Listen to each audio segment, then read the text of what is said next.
It was a bold statement, even for Donald Trump. Speaking at the American Business Forum in Miami, the U.S. president hinted at something few world leaders have dared to suggest: a joint plan to denuclearize the United States, Russia, and China. These are thugs. These are bad people. We're bringing them the hell out of our country where they came from. We renamed the Department of Defense to the Department of War. And well, if you think about it, after the Second World War, they changed it to defense, right? So we won the First World War. We won the Second World War. We won everything in between and everything before. Never lost a war. We still don't lose wars. Sometimes we don't fight to win. You know, we'll stay around the country for 15 years, just bomb the hell out of everybody, make everybody miserable. Nobody knows why we're there, you know, the wars that never end. But we made it clear that the days of political correctness in our military, they're over.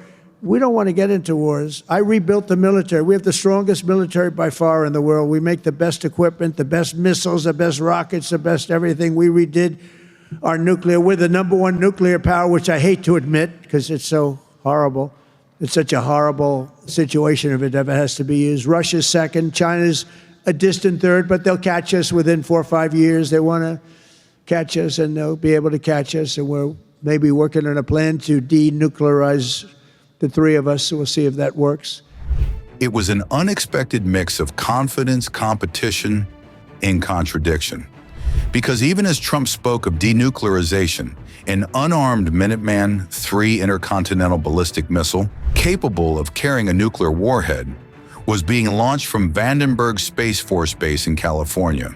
It streaked across the Pacific sky, landing near the U.S. Army's Ronald Reagan Ballistic Missile Defense Test Site in the Marshall Islands.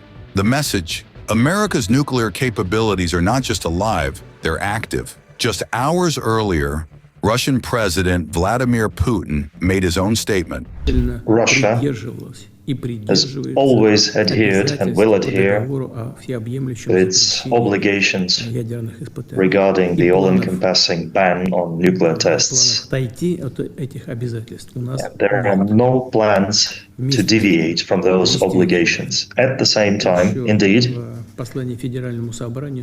in my address to the Federal Assembly in 2023, I said that in case the United States or any other state that is party to corresponding treaties hold those tests, then Russia will have to take adequate response. In this connection, I order the Ministry of Foreign Affairs and the Ministry of Defense of the Russian Federation, the Special Services of the Russian Federation, and civilian authorities, relevant civilian authorities of the Russian Federation,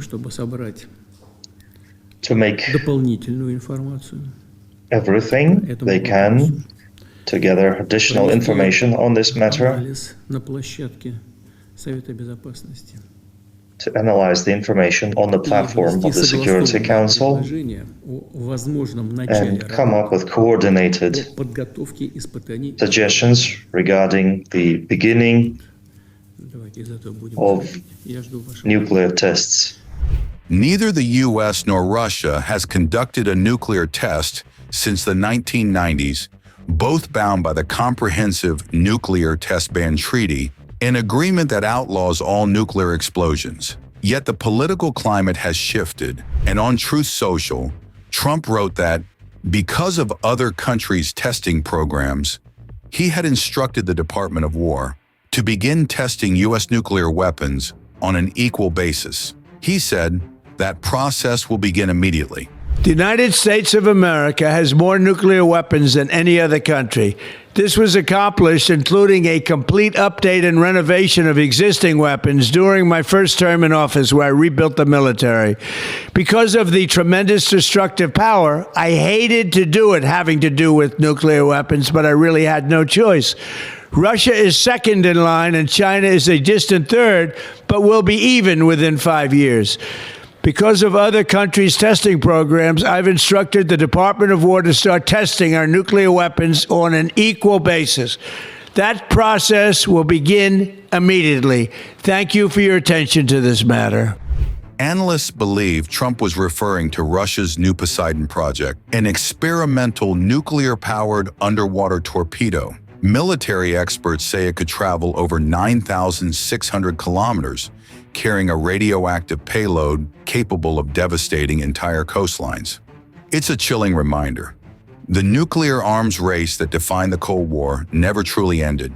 It only evolved. 9 nations now possess nuclear weapons: the United States, Russia, China, the United Kingdom, France, India, Pakistan, North Korea, and Israel. Each new test sends ripples, not just political, but deadly. So when Trump talks about denuclearization, experts say the world must listen carefully. Because denuclearization, in theory, means disarmament, a step toward peace. But paired with new testing programs, it could mean the opposite. On the nuclear strikes, sorry, the nuclear tests that you were talking about, are you talking about literally resuming underground nuclear detonation tests? You'll find out very soon, but we're going to do some testing. Yeah, other countries do it. If they're going to do it, we're going to do it. Okay, you can't clarify whether you'll resume. I'm not going to say yet. I mean, I know exactly what we're doing, where we're doing it, but other countries are doing it, and if other countries do it, we do it.